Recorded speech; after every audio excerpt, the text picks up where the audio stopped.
Hello friend, welcome our channel Ingenious Ayurveda. Today we will delve into an important concept regarding belly fat. We explore why it can be particularly challenging for some people to lose belly fat and provide tips on how to burn it more effectively. Being overweight, especially when you have too much fat around your belly that wraps around your organs, can mess up how your body uses insulin and cause long-term inflammation. This can lead to health problems like type 2 diabetes and heart disease. Imagine insulin as a key unlocking your cells to let glucose enter for energy. In a healthy system, when blood sugar rises after a meal, the pancreas releases insulin to unlock these cells. However, with visceral fat accumulation, several mechanisms disrupt this process. Visceral fat releases chemicals called cytokines and adipokines that trigger inflammation and interfere with insulin signaling pathways.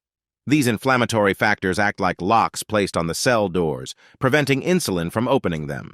Effectively, this will cause a spike in glucose in your blood, and eventually this excess glucose will be stored in our body as visceral fat. Visceral fat can cause a decrease in the number of insulin receptors on cell surfaces, making them less responsive to insulin signals. This is like having fewer keyholes for the insulin key to fit into. This will again increase blood glucose and eventually belly fat. It is like visceral fat itself, attracting more visceral fat. Long-lasting inflammation can harm the cells that line your blood vessels, making it easier for artery, clogging plaque to build up and raising your chances of heart problems.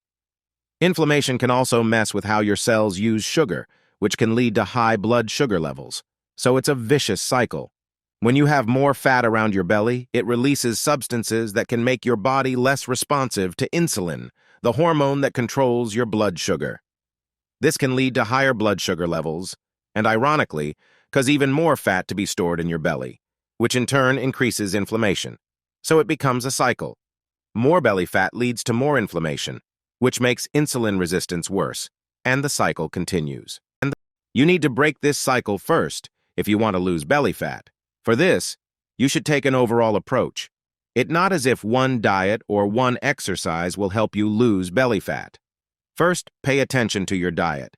Prioritize whole, unprocessed foods, including fruits, vegetables, whole grains, legumes, lean protein, and healthy fats like nuts, seeds, and avocados.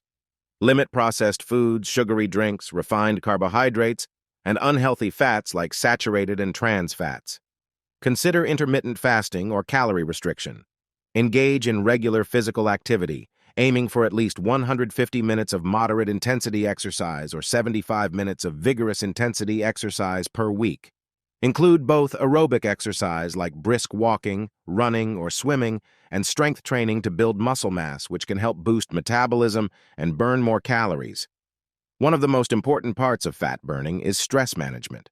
Chronic stress can promote visceral fat accumulation, so prioritize stress reduction techniques like mindfulness meditation, yoga, deep breathing exercise, or spending time in nature. Aim for 7 to 8 hours of quality sleep per night, as inadequate sleep can disrupt hormones that regulate appetite and metabolism, leading to increased visceral fat storage. By following these steps, you can break this vicious cycle, which will eventually help you to lose belly fat effectively. Remember, consistency is key. Adopting these strategies as long-term lifestyle changes for breaking the vicious cycle and protecting your metabolic health. Hope you find this information informative. Thank you.